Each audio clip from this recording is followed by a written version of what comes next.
Hello' everyone, welcome to the channel. কিছুদিন পূৰ্বে কোনোবাই মোক কমেণ্ট বক্সত সুধিছিলে যে APSC প্ৰিপেৰেশ্যনৰ কাৰণে কোনখিনি বুক ফ'ল' কৰা উচিত আৰু কোচিং নোলোৱাকৈ কেনেদৰে প্ৰিপেৰেশ্যন কৰিব পাৰি। আৰু অন্য এজনে কৈছিলে যিখিনি কোচিঙৰ মেটেৰিয়েল আছে, বুকছ আছে, সেইখিনি ৰিভিউ দিব লাগে। গতিকে সেই কমেণ্টৰ যি সোধা হৈছিলে সেইখিনিৰ ওপৰত আধাৰ বনাই আজি মই ভিডিঅ' লৈ আহিছোঁ। ভিডিঅ'ত মই এই গোটেই ডিটেইলছত কথাখিনি ক'ম আপোনালোকক। প্ৰথমতে কিন্তু আমি বুকছ লিষ্ট জনাৰ আগত APSCৰ বিষয়ে জানিব লাগিব। APSCনো কি, APSCত কেনেধৰণে পৰীক্ষা হয়, এই গোটেইখিনিৰ বিষয়ে আমি ব্ৰিফলি চাই লওঁ আহক।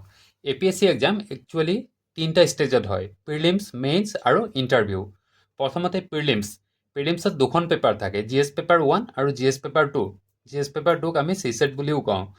আৰু যিখন GS পেপাৰ 1 সেইটোৰ ওপৰত নিৰ্ভৰ কৰিয়েই কাট অফ বনোৱা হয় প্ৰিলিমছৰ।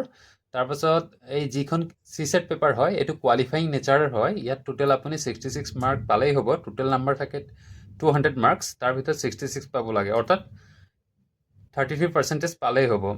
আৰু যিখন GS পেপাৰ 1 ইয়াত আপোনালোকৰ ছাবজেক্ট থাকে পলিটি, হিষ্ট্ৰী, ইকনমি, যিখিনি জেনেৰেল ছাবজেক্ট আৰু গোটেইখিনিয়ে থাকে। আৰু লগতে থাকিব স্পেচিয়েলি অসমৰ 30%, মানে সম্পূৰ্ণ 100টা কুৱেশ্যনত 30টা কুৱেশ্যন, 30% অসমৰ পৰা আহিব। গতিকে এইটো হ'ব কাট অফৰ কাৰণে। কিন্তু এই যিখন GS পেপাৰ 2 ইয়াত আপোনালোকৰ অকল কোৱালিফাইং নেচাৰৰ হয়। ইয়াত 80টা কুৱেশ্যন থাকিব আৰু 200 মাৰ্কছ থাকিব টোটেল, তাৰ ভিতৰত 66 পাব লাগে, মানে 33% পাব লাগে। ইয়াত থাকিব আপোনাৰ 3টা ছাবজেক্ট থাকে: ইংলিছ কম্প্ৰিহেনশ্যন, ৰিজনিং আৰু মেথ, যিখিনি বেছিক লেভেলৰ হয়। ভালদৰে 2-3 মাহ যদি প্ৰিপেৰেশ্যন কৰে তেতিয়াও এইটো কোৱালিফাই কৰিব পাৰিব। তাৰপাছত আমি চাওঁ মেইনছত 6খন পেপাৰ থাকে।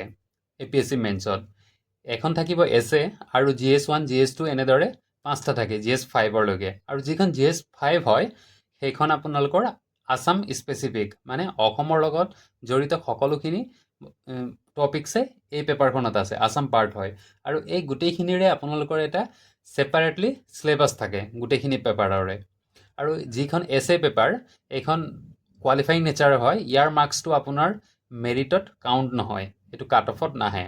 এইটো 2টা কুৱেশ্যন থাকিব এছেত, 125 মাৰ্কছকৈ, টোটেল 250। প্ৰতিখন পেপাৰৰে 250কৈ মাৰ্কছ থাকে আৰু টোটেল আপোনাৰ হ'ব 1500 মাৰ্কছ। আৰু মেইনছৰ যি কাট অফ সেইটো হ'ব অকল GS পেপাৰৰ ওপৰতে বেষ্ট কৰি বনোৱা হ'ব। তাৰ পাছৰ নেক্সট ষ্টেজটো হৈছে, অৰ্থাৎ ফাইনেল ষ্টেজ, সেইটো হৈছে APSC ইণ্টাৰভিউ। ইয়াত যিখিনি কেণ্ডিডেটছে মেইনছ এক্সামিনেশ্যন মানে কোৱালিফাই কৰে তেওঁলোকক এই ইণ্টাৰভিউৰ কাৰণে মতা হ'ব। পাৰ্চনেলিটি টেষ্ট অৰ্থাৎ ইণ্টাৰভিউত টোটেল মাৰ্ক থাকিব 180। তাৰপাছত যিখন ফাইনেল মেৰিট লিষ্ট বা ৰিজাল্ট প্ৰকাশ কৰা হয় সেইটোত আপোনালোকৰ মেইনছ আৰু ইণ্টাৰভিউ এই দুইটাৰে মাৰ্কছ কম্বাইন কৰি যাৰ নাম্বাৰ বেছি হ'ব, টপ ৰেংকৰ পৰা আপোনালোকৰ এটা কাট অফ বা মেৰিট লিষ্ট বনোৱা হয়। এইখিনি হ'ল APSCৰ মেইনছ, ইণ্টাৰভিউ আৰু প্ৰিলিমছৰ বিষয়ে চমুকৈ ক'বলৈ বিচাৰিছিলোঁ। তাৰপাছত যদি আমি বুক লিষ্টত চাওঁ, ইয়াত বিভিন্ন ধৰণৰ নামেৰিজ বুক থাকে, বিভিন্ন বুক, নহয় জানো? কোনটো ফ'ল' কৰা উচিত, কোনটো অনুচিত, সেইখিনিৰ বিষয়ে আমাৰ মাজত পাজলিং হয়, কনফিউজন হয়। তাৰপাছতে ছাবজেক্ট যদি চাওঁ, political, history, geography, economic, environment, এইখিনি বেছিক ছাবজেক্ট, নহয় জানো? এইখিনিৰ কাৰণে যদি আমি ষ্টাৰ্টিঙত বেছিক্স বুকছৰ কথা কওঁ, তেতিয়া আছামিছ মিডিয়ামৰ কাৰণে আছাম গভটৰ যিখিনি SCERTৰ বুকছ আছে, নহয় জানো? ক্লাছ 6ৰ পৰা 10th আৰু 11th পৰা 12th, এইখিনি বুকছ আমি পঢ়িব লাগিব আমাৰ ফাউণ্ডেশ্যনটো ষ্ট্ৰং বনাবৰ কাৰণে, বেছিক্সখিনি বুজিবৰ কাৰণে। মই ইয়াত 6 to 10th আৰু 11 to 12 বুলি দিছোঁ বেলেগ বেলেগকৈ, কাৰণ এইটোৱেই যে দুইটাৰ মাজত অকণমান ডিফাৰেঞ্চ আছে, কিন্তু বাকীখিনি প্ৰায় একেখিনি বস্তুৱে লিখা আছে। ক্লাছ 6 to 10th যিখিনি বুকছ সেইখিনি বেছিক আৰু লেমেন লেংগুৱেজত লিখা আছে, সহজ সৰল ভাষাত লিখা আছে, তাত ইমান জটিল শব্দৰ প্ৰয়োগ কৰা হোৱা নাই। কিন্তু যিটো 11 আৰু 12ৰ বুকছ, তাত মানে কভাৰেজটো ডিপটত কৰা হৈছে, গভীৰভাৱে বুজাব বিচৰা হৈছে। যিখিনি ক্লাছ 6ৰ পৰা 10লৈকে আছিলে সেই গোটেইখিনিয়েই আপোনাৰ ইয়াত 11 আৰু 12ত ভালদৰে কভাৰেজ কৰা হৈছে, ডিপলি বুজোৱা হৈছে। গতিকে সেইখিনিও আমি চাব লাগিব। তাৰপিছত ডিগ্ৰী মেজৰ বুকছ যিখিনি আছামিছ মিডিয়ামৰ হয় সেইখিনিয়ে পলিটিকেল, হিষ্ট্ৰী যিখিনি ছাবজেক্ট আছে সেইখিনিৰ পঢ়িব পাৰিলে ভাল, কাৰণ এটা ডিপলি ভাবিব পৰা আৰু সেই বিষয়টোৰ ওপৰত গভীৰ এটা আইডিয়া বৃদ্ধি হ'ব। তেতিয়া APSC এনচাৰ ৰাইটিঙৰ কাৰণে সুবিধা হয়। লগতে যদি পাৰে মাষ্টাৰ ডিগ্ৰীৰ হেৰিখিনিও পঢ়ি চাব পাৰে। তাৰপিছত যিখিনি ইংলিছ মিডিয়াম তেওঁলোকে এই ষ্টেট বৰ্ডৰ SCERTৰ বুকছখিনি পঢ়িব পাৰে, কিয়নো ই আছাম পাৰ্টৰ যিটো GS পেপাৰ 5 তাৰ কভাৰেজ দিয়ে। তাৰপিছত আমি যদি কিতাপ চাওঁ নহয় জানো, ক্লাছ 6 to 12 এইখিনি সমাজ অধ্যয়ন, সমাজ বিজ্ঞান দ্বিতীয় ভাগ সপ্তম শ্ৰেণীৰ এইখন কিতাপ হয়। এইখিনি পঢ়িব লাগে, একেবাৰে সাধাৰণ ভাষাত লিখা আছে আৰু বেছি সময় নালাগে। এইখিনি কিতাপ আপোনালোকে খুব বেছি যদি ভালদৰে পঢ়ে তেতিয়া 15 বা 20 দিনৰ পৰা এমাহৰ ভিতৰত আপোনালোকে গোটেইখিনি ভালদৰে পঢ়ি খতম কৰিব পাৰিব। ক্লাছ 6ৰ পৰা 12লৈকে গোটেইখিনিয়ে। 6ৰ হৈছে, মই এইখিনি পঢ়ি আছিলোঁ, এইখিনি মই পঢ়ি আদায় কৰিলোঁ, আজিকালি নপঢ়োঁ, কোচিঙৰ পঢ়ি আছোঁ। এইখিনি হৈছে আপোনালোকৰ এইটো সমাজ বিজ্ঞান অষ্টম শ্ৰেণীৰ হয়, এইটো তেনেদৰে এইখিনি হাইলাইট কৰি কৰি পঢ়িব পাৰে।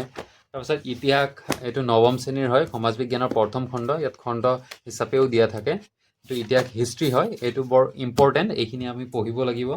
এইটো নৱম শ্ৰেণীৰ ভূগোল হয়, জিঅ'গ্ৰাফিও আমি পঢ়িব লাগিব। তাত গোটেই সৰু সৰু কথাখিনি একদম পুংখানুপুংখভাৱে লিখা আছে, যিটো আমাৰ মানে বুজিবৰ কাৰণে সহজ হয়, আমাৰ বেচিক্সটো ষ্ট্ৰং কৰাৰ কাৰণে বৰ ইম্পৰ্টেণ্ট বুক হয়। এইটো ৰাজনীতি আৰু অৰ্থবিজ্ঞান, এইটো তৃতীয় খণ্ড সমাজ বিজ্ঞান, নৱম শ্ৰেণীৰ পাঠ্যপুথি হয়। ইয়াতো আপোনালোকৰ গোটেই ইমেজ থ্ৰুৱেদি বুজোৱা হৈছে, হিষ্টৰিকেল কথাখিনি একদম সহজ সৰল লিখা হৈছে, আৰু যিখিনি মেইন কিৱৰ্ড সেইখিনি হাইলাইট কৰা হৈছে, যিটো আমাৰ মেইনছৰ কাৰণে বৰ খুবেই প্ৰয়োজনীয়। সেইখিনি কথা আমি ইয়াৰ পৰাই শিকি ল'ব পাৰিম। ইয়াত গোটেইখিনি এনেকৈ দিয়া হৈছে, প্ৰতিটো লেচনত আমি মানে এটা ক্ৰনলজিকেল অৰ্ডাৰত লিখা হৈছে।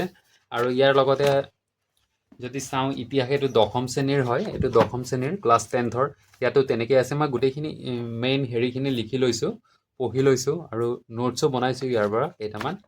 লগতে সমাজ বিজ্ঞানৰ এইটো ৰাজনীতি আৰু অৰ্থনীতি, এইটো ক্লাছ 10ৰে হয়, সেইটোও চাব। এই গোটেইখিনি কিতাপৰ খুব ইম্পৰ্টেঞ্চ আছে। এইখন হৈছে ভূগোল দশম শ্ৰেণীৰ, এইটো জিঅ'গ্ৰাফি, মানে ইয়াতো গোটেই মেপৰ থ্ৰুৱেদি বুজোৱা হৈছে, এভৰিথিং, মানে ডাটা আছে বিভিন্ন। এইটো একচুৱেলি পুৰণা কিতাপ, ইয়াৰ ডাটাখিনি নল'ব, আপগ্ৰেডেড ডাটাখিনি আপোনালোকে লৈ ল'ব ইণ্টাৰনেটৰ পৰা। তাৰপাছত এইখন সমাজ বিজ্ঞান ষষ্ঠ শ্ৰেণীৰ, এই গোটেইখিনি মই পঢ়িছোঁ। কিন্তু মোৰ ওচৰত এতিয়া ক্লাছ 11 আৰু 12ৰ কিতাপখিনি নাই, মই সেইখিনি PDF ফৰ্মত পঢ়ি আছোঁ। গতিকে আপোনালোকে এইখিনি কিতাপ ফ'ল' কৰিব। এই ফাউণ্ডেশ্যন যদি ষ্ট্ৰং কৰে তেতিয়াহে আগলৈ মানে প্ৰিপেৰেশ্যনত সহায় হয়। আৰু যদি কোচিং নোলোৱাকৈ পঢ়োঁ বুলি ভাবিছে তেতিয়াতো মেইনলি পঢ়িবই লাগিব।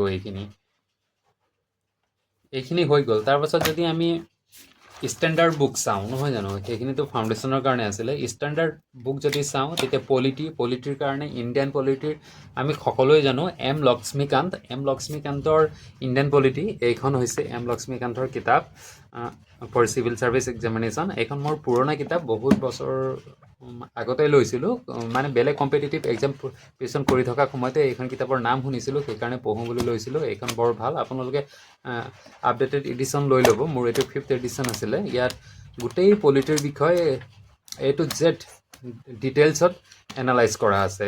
এইখন হৈ গ'ল। তাৰপাছত হিষ্ট্ৰীৰ কাৰণে আপোনালোকে তামিলনাডু বৰ্ডৰ PDFখিনি পঢ়িব। তামিলনাডু বৰ্ডছৰ এইখন হায়াৰ ছেকেণ্ডেৰী হয়, হায়াৰ ছেকেণ্ডেৰী ফাৰ্ষ্ট ইয়েৰৰ ছেকেণ্ড ইয়েৰৰ, এইখন পঢ়িব। লগতে এইটো ফাৰ্ষ্ট ইয়েৰৰ হয়, ফাৰ্ষ্ট ইয়েৰো পঢ়িব তামিলনাডু বৰ্ডৰ। PDF হৈছে পঢ়িলেই হ'ল, ময়ো PDFতে পঢ়িছিলোঁ। এইখিনি বৰ ভাল, ইয়াত মানে গোটেই ডিটেইলছৰ ভাৰতৰ হিষ্ট্ৰী লিখা আছে, পঢ়ি ভাল পাব।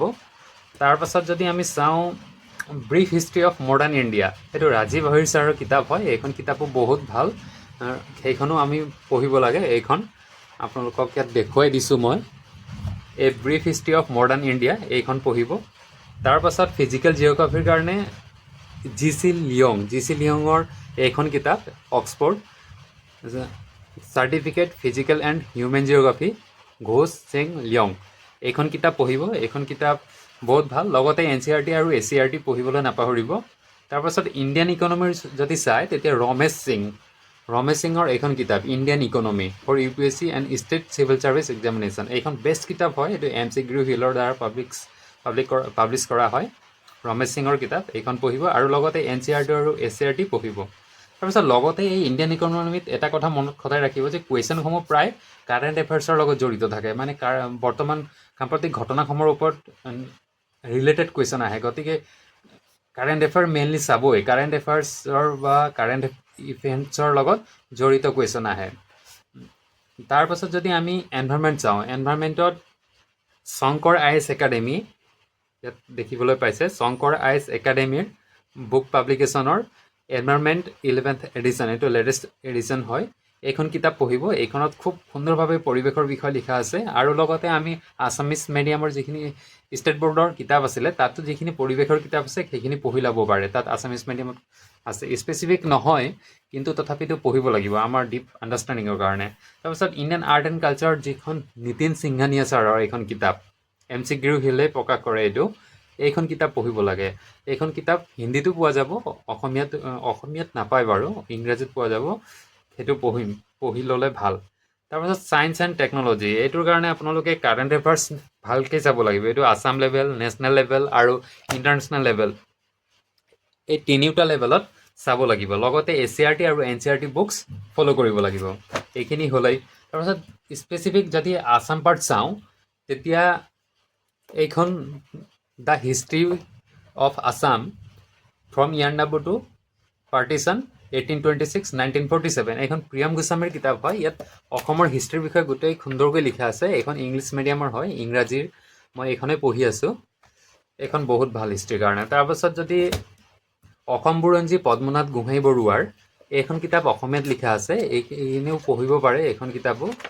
ইয়াতো বহুত ভালদৰে হিষ্ট্ৰীৰ বিষয়ে উল্লেখ কৰা আছে, অসমৰ হিষ্ট্ৰীৰ বাবে। আৰু একেবাৰে ভাল বুক, আৰু এইখন একেবাৰে নেৰিবলগীয়া, মানে যিকোনো প্ৰিপেৰেশ্যন, ষ্টেট চিভিল ছাৰ্ভিচেই হওক বা বিভিন্ন কম্পিটিটিভ এক্সামৰ কাৰণে একেবাৰে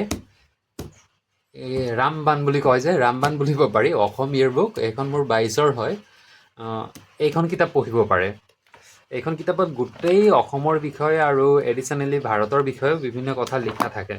ইয়াত মানে এনেকুৱা এটা পেজ নাই যিটো আমি মানে ইম্পৰ্টেঞ্চ নহয় বুলি এৰি দিবলগীয়া হওক, তেনেকুৱা কোনো নাথাকেই, তেনেকুৱা একো নাথাকে ইয়াত।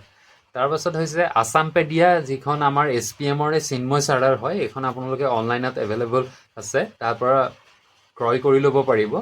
এইখন অসমৰ উদ্দেশ্য কৰি বনোৱা হয়, অসমৰ লগত জড়িত যিখন পেপাৰ GS পেপাৰ 5, তাৰ কাৰণে খুব ভাল। গতিকে আছামপেডিয়াখন ল'ব, আমাক দিছে ইয়াত অলৰেডি, আমি সেইবোৰ ফ'ল' কৰি আছোঁ।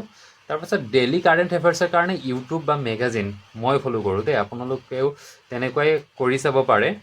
মই বিশেষকৈ SPM IS একাডেমীৰ ইউটিউব চেনেল ফ'ল' কৰোঁ ডেইলি নিউজ এনালাইচিছৰ কাৰণে, আৰু অসম বিশেষ নামৰ এটা প্ৰত্যেক দেওবাৰে কাৰেণ্ট এফেয়াৰ্ছ আহে, সেইটো চাওঁ। তাৰপাছত মন্থলি মেগাজিন, SPMৰ ৱেবছাইট বা এপ্লিকেশ্যনত আপোনালোকে মন্থলি মেগাজিন পাব, মই সেইটো ফ'ল' কৰোঁ। আপোনালোকেও ইচ্ছা কৰিলে চাব পাৰে, তাত অসমীয়া মাধ্যম আৰু ইংৰাজী মাধ্যম দুয়োটাতে এইটো ফ্ৰীতে এভেইলেবল কৰোৱা আছে। তাৰপাছত আপোনালোকে যদি কোনো কোচিং লোৱা নাই, তেতিয়া আছাম ট্ৰিবিউন নিউজটো পঢ়িব পাৰে, সেইটো ভাল। আৰু স্পেচিয়েলি যদি কাৰেণ্ট এফেয়াৰ্ছ চাওঁ, তেতিয়া বেষ্ট হ'ব আপোনালোকৰ ইউটিউব চেনেল আৰু মন্থলি মেগাজিন। এইটো অলৰেডি মই কৈছোঁৱেই, মই সেই SPM IS একাডেমীৰে ইউটিউব চেনেল, ডেইলি নিউজ আৰু মেগাজিন এইখিনি ফ'ল' কৰোঁ। তাৰপাছত প্ৰিলিমছৰ CSET পেপাৰ, GS2ৰ যিটো CSET, সেইটো যদি চাওঁ, তাত ৰিজনিং, মেথ আৰু ইংলিছ আছে। ৰিজনিঙত আপোনালোকে RS অগ্ৰৱালৰ verbal and non verbal reasoning, সেইখন ল'ব পাৰে।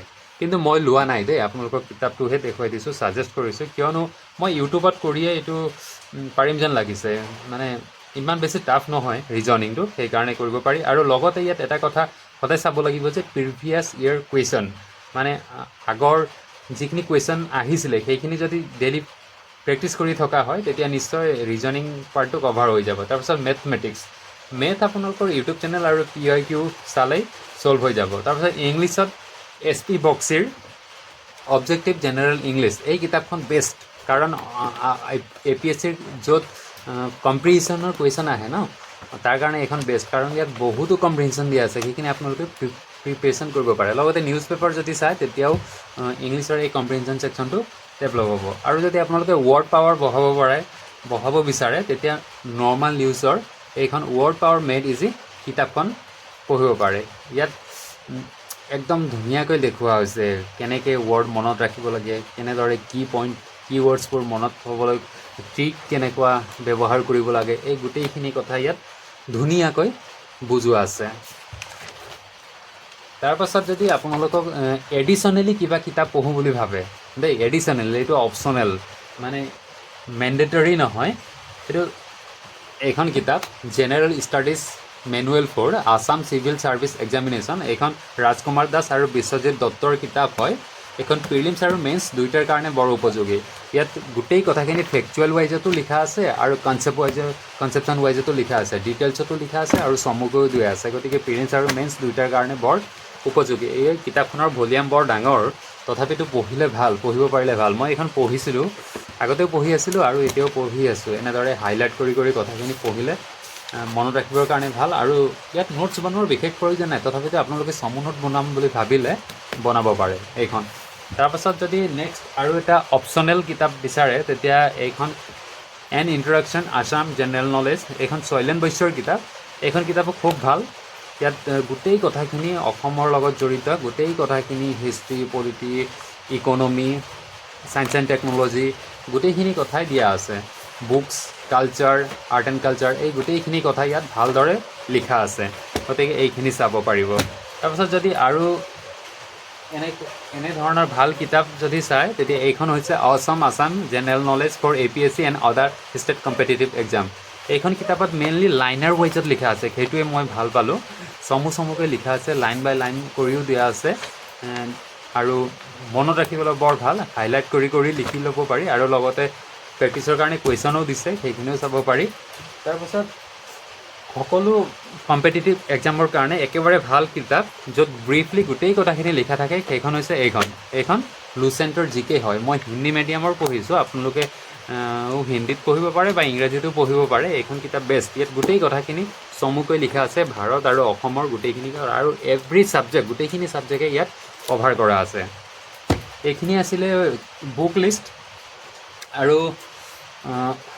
মই যিখন ইনষ্টিটিউট SPM IS একাডেমীৰ লগত জড়িত হৈছোঁ তাৰ বুকছৰ ৰিভিউ দিয়াৰ আগতে কেইটামান কথা কৈ লওঁ। ইয়াত একচুৱেলি আপুনি ক্লাছ জইন কৰাৰ পাছত ফাউণ্ডেশ্যন ক্লাছ দিয়া হয়, লগতে ফাউণ্ডেশ্যনৰ কাৰণে বুকছ দিয়া হয়। সেইটো আছামিজ ইংলিছ দুইটা মিডিয়ামতে এভেইলেবল। লগতে প্ৰিলিমছৰ ক্ৰেছ কৰ্চো দিয়া হয়, লগতে প্ৰি অৰিয়েণ্টেড নোটছ প্ৰভাইড কৰা হয়। এইটো যোৱা বছৰলৈকে ইংৰাজীতে প্ৰভাইড কৰা হৈছিলে, কিন্তু এইবাৰৰ পৰা আপোনালোকে অসমীয়াটো পাব। তাৰপাছত মেইনছ অৰিয়েণ্টেড ক্ৰেছ কৰ্চো দিয়া হয়। যেতিয়া মেইনছ আহিব তাৰ আগে ইয়াৰ ক্ৰেছ কৰ্চ লঞ্চ কৰে, সেইটো সম্পূৰ্ণ ফ্ৰী, আপোনালোকৰ ফাউণ্ডেশ্যনতে সেইটো সোমাই থাকে। তাত নোটছ প্ৰভাইড কৰা হয়, লগতে মেইনছৰ যি এনচাৰ ৰাইটিং তাৰ ওপৰত ফ'কাছ কৰা হয় আৰু মেইনছ এনচাৰ ৰাইটিঙৰ টেষ্ট লোৱা হয় আৰু ইভালুৱেশ্যন কৰা হয়। গোটেই সম্পূৰ্ণ পদ্ধতি একেবাৰে নিকা, ভাল। আৰু তাৰপাছত আপোনাৰ ইয়াত পাৰ্চনেল মেণ্টৰশ্বিপ আৰু গাইডেঞ্চো প্ৰদান কৰে তেখেতলোকে। লগতে মক ইণ্টাৰভিউ আছে, মানে এভৰিথিং ইন ওৱান প্লেচ, মানে গোটেইখিনি বস্তু একেটা জেগাতে পাব। মই যে অলৰেডি ইমানখিনি কথা ক'লোঁ কিতাপৰ বিষয়ে, এইখিনি পঢ়াৰ প্ৰয়োজনেই নাই। ইনষ্টিটিউটৰ ফালৰ পৰা যিখিনি কিতাপ দিছে সেই গোটেইখিনিয়ে আমি পঢ়ি ল'লেই হ'ল। এইখিনি কিতাপ, এইটো ভাৰতীয় ৰাজ ব্যৱস্থা, ভাৰতীয় সমাজ, এইখন মেইনছৰ হয়। ভাৰতীয় কলা আৰু সংস্কৃতি, প্ৰাচীন ভাৰতৰ ইতিহাস, মধ্যযুগৰ ভাৰতৰ ইতিহাস, আধুনিক ভাৰতৰ ইতিহাস, এই গোটেইখিনি কিতাপ একদম সুন্দৰকৈ লিখা আছে। এইখিনি পঢ়ি ল'লেই হ'ল, আপোনালোকৰ বেলেগ কিতাপ একো পঢ়াৰ প্ৰয়োজন নাই। মই আগতে পঢ়িছিলোঁ যদিও আজিকালি বেলেগ কিতাপ নপঢ়োঁ। ইয়াত সুন্দৰকৈ গোটেই অসমীয়াত লিখা আছে, ক'ত কি প্ৰয়োজন, কেনেদৰে নোটছ বনাব লাগে, সেই গোটেইখিনি ইয়াত আছে। আৰু ক্লাছৰুমত আপোনালোকক ভালদৰে বুজোৱা হয়। আৰু ইয়াৰ ওপৰঞ্চি এডিশ্যনেল কিবা চেঞ্জেছ হ'লে সেইখিনি PDF ৱাইজত ক্লাছৰ পৰা প্ৰভাইড কৰে। গতিকে যদি কোচিং ল'ব বিচাৰে তেতিয়া কোচিং আছামিজ মিডিয়ামত এই কিতাপখিনিয়ে যথেষ্ট হেল্প কৰিব। ইয়াৰ ওপৰঞ্চি কিবা পঢ়িব লাগে বুলি মই কেতিয়াও নাভাবোঁ, আৰু মই এইখিনিয়ে পঢ়ি আছোঁ। যথেষ্ট এইখিনি পঢ়িলে বাহিৰত ইফাল সিফাল ঘূৰি ফুৰাৰ, ইটো পঢ়িম নে সিটো পঢ়িম নে বুলি ভাবি থকাৰ, ইউটিউবত হাজাৰটা ভিডিঅ' বিচাৰি ফুৰাৰ সেইখিনি ঝামেলা নাই। জাষ্ট ক্লাছ কৰক আৰু এইখিনি চাওক। আৰু এইখিনি আকৌ আপোনাৰ যেতিয়া প্ৰিলিমছৰ আগত যিটো ক্ৰেছ কৰ্চ হ'ব তাত এই গোটেইখিনি ৰিভিজন কৰা হয়েই। গতিকে এই গোটেই কিতাপখিনি যদি ভালদৰে চোৱা হয় তেতিয়া পৰীক্ষাটো পাছ কৰা ইমান টান নহয়, কিন্তু সময়মতে পঢ়িব লাগিব। গতিকে এইটোৱে আছিলে আজিৰ ভিডিঅ'টো, ইমানেই আছিলে। বেলেগ এজনে কমেণ্ট কৰিছিলে CSET কেনেদৰে প্ৰস্তুতি চলাওঁ, কেনেদৰে কৰোঁ, সেই সম্পৰ্কে মই অতি সোনকালেই ভিডিঅ' লৈ আহিম। গতিকে চেনেলটো চাই থাকিব, ভিডিঅ' চাই ভাল পালে লাইক কৰিব, কমেণ্ট কৰিবলৈ নাপাহৰিব আৰু চেনেলটো ছাবস্ক্ৰাইব কৰিবলৈ নাপাহৰিব। ধন্যবাদ।